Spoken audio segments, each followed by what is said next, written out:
Hello everyone, welcome back to my channel. Let's continue then with the Pendle Witch story. Again, the author Karen, I will pop her down in the description below in case you want to look at her other books, etc. You can find her on Google Play Store. Not expensive to buy at all, by the way, but I'm pretty sure she will be on Amazon and maybe even Kindle and stuff as well, but she's definitely a good author in my opinion. Anyway, Monday, the 13th of April, 1612. It was good to see you so much at Selmsbury Hall over Easter, Grace. Have you carried out the penances I prescribed for your transgression? Aye, father. I reckoned he were asking if I'd been saying all them Hail Marys and Our Fathers, and doing all them extra chores he told Mam to give me, and a ruddy fast, and I had most of 'em. Master, I jumped at his roar. Aye, master. I shrank into my chair, and he took a deep breath to steady hissin', then spoke calmly. You understand that the first thing a woman does when becoming a witch is to turn from her faith. I nodded. He'd been telling me that a lot. Who does that remind you of? Granny Janet and Aunt Ellen. Not me. They dragged me to St. Leonard's, they did. They're me elders, and they ignored me mam, and took me against me will. So you believe your aunt and grandmothers to be witches? Aye, master, it's true. They're witches, and they tried to make me witch too. And my niece, Mistress Jane, she is together with them often? Aye. So tell me again what they've done to you. Well, father, master, Grace, do not forget again. It is very important that you call me Master Thomas. Do not let anyone hear you refer to me as father. Begging your pardon for master. I felt heat in my cheeks, and rushed on before he could punish me further. Well, Granny, this is your grandmother, Janet Bailey. Aye, master. Me granny. Well, she can turn a sen into a black dog, and she tried to make me jump into water to die. Witches do that, you know. They kill young uns in water. Now, Grace, you can tell a story better than that. Start with the turning into a dog, and don't leave anything out.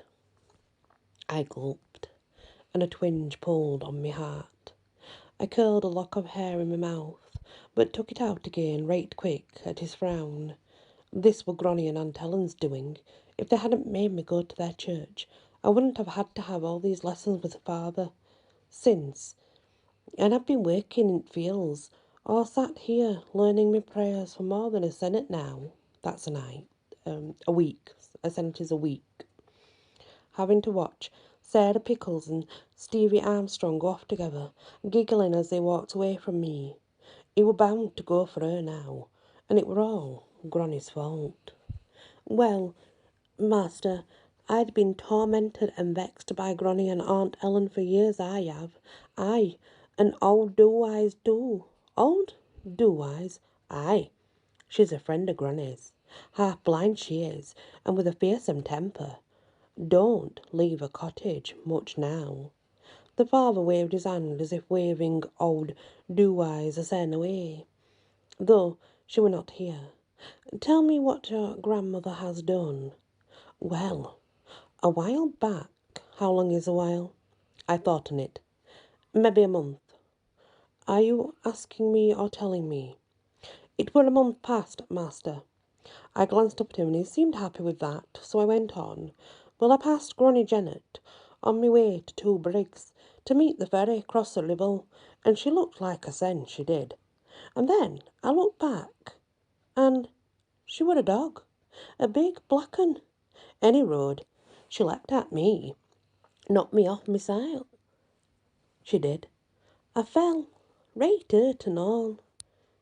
But that's what she did. But then it ran off. Were you injured? Nay, master. He frowned at me slip. and I cast my eyes down again. And you are sure this dog was your grandmother, Janet Bailey? I looked up again, relieved I were not in trouble for nearly calling him wrong again. Aye, master, I beamed at him. I'd got it right. It were her, all right. 1 minute she looked like Granny. Then, when I looked again, there were a black dog. Fearsome she were. Father Southworth bent his head. Once, his lips pursed, I see. And what else? Well, I looked up at the ceiling while I thought. I remembered my sen and carried on with my tale. Well, there were another time when I went again off to Two Briggs. I were meeting my mam, who'd been to Preston Market. I thought she might have had a treat for me, a bit of ribbon for my hair, or maybe even an orange. And I met Granny again, and it was the same as before. So in her own shape, and then that of a black dog. Aye, master, I had a flash of an idea, only she weren't just any black dog. She were a black dog up on 2 legs. The father raised his eyebrows in interest. He liked that. I carried on.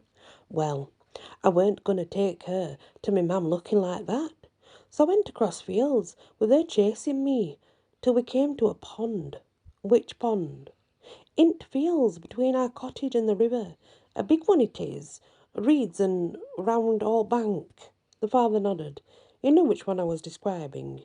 It weren't far from John Singleton's cottage, where I came for my lessons. Any road, the dog, Granny, chased me on 2 legs all the way to the pond, and then, when we were there, I hesitated.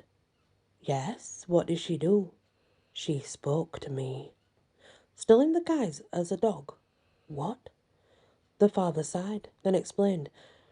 Was she still in the shape of a dog? Aye, I nodded hard. I were worried I'd gone too far then, and he were finding fault. Aye, she were still a dog when she spoke to me. And what did she say? He sounded vexed now. I thought I'd better get on with the tale. She told me to throw me sen into the pond. She said, death in water were a calm, gentle passing, a good way to go. And did you throw yourself in? Oh, no, master, I don't want to die. I weren't going to throw my son in. So what did you do? I looked up to the ceiling again. I think. Then I had it. I didn't do out, master. I was saved. And who saved you? His eyebrows were raised again. I don't rightly know, but it was someone in white. What? A white dress? Nay, they were all white. Like some beggar wearing a sheet tore his head. Covered him all, it did. I see. What did the figure in white do? Well, it chased the dog, Granny, away and saved me. I beamed at him, and he bowed his head in thought. Anything else? Was my niece, Mistress Jane, with her on any of these occasions? I came all over shy and shook my head. I liked Mistress Jane, even if she were a friend of Aunt Helen, and had no reason to tell tales of her, but didn't know what I ought to do. Then I thought of summat. Granny, the dog, came back when I were a couple of fields away. Oh, and what did it do? It took me to the ferryman's barn, Mr. Welshman's. That is Thomas Welshman. Nay, his father, Hugh, any road. The dog took me to the barn, put me on the floor, and covered me with straw. And then what? It lay atop of me, and I had no speech nor senses. Granny took 'em all. That does sound frightening. I nodded. Master, it were that. Master Walshman, Thomas this is, he found me, and took me into his father's house, and I lay there some days, not moving and not talking. I see. And is this the only time something like that happened? Oh, no, master. It happened again, it did, and not long after. I were back at the ferry, and both Granny and Aunt Helen were there. And I fell down and couldn't speak again. I had to come and fetch me home. Anything else? I shook my head. Reckon I said enough for one day. Would you let me go home now?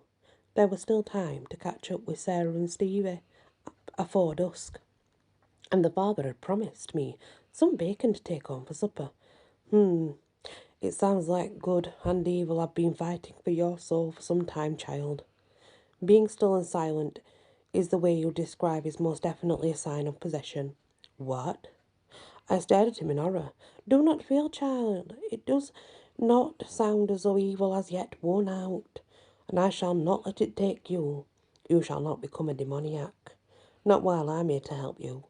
But you must do as I say. Will you do as I say, Grace? I bounced my head up and down. I didn't want no demons having hold of me. I knew that, for sure. Not what I wanted. I didn't want to be possessed. I didn't want anything inside me, especially not demons. Good. I think we shall begin study of a new book today. Not the good book, but a book written by good men. Nonetheless, indeed, they were inquisitors of the church, and stalwart men of faith, Heinrich Kramer and Jacob Sprenger. I stared at him. What were he on about? The father forced a smile. I see I am confusing you. This is the book. Malleus Maleficarum. It means the hammer of witches, and is an excellent tool in fight against witchcraft and the devil, who commands them. I think we shall begin with the evils done to children, and ensure you are not put in any further danger of corruption. I stared at the page as he opened before me. I had some letters, and could write my name just about, but I could make no sense of these words. It is in Latin, child, but fear not. I shall explain to you what it teaches. I sighed, then clamped my lips together. When he glared at me, Granny and Aunt Ellen would pay for this. They'd pay dear. They would. And that's the end of part 3. As you can see, she's on one. Yeah, little Grace there is definitely telling some tales, interesting ones. And, I've got the Malus Maleficarum, I do have that. And it's very much steeped in Catholicism. And all the magic in there is done by God and the saints. But it's what basically witches kind of started with. That's what they were doing it from Catholicism, actually. But people tend to misjudge it and read it into something else completely, and it's not true. Anyway, guys, thank you for listening and many blessings.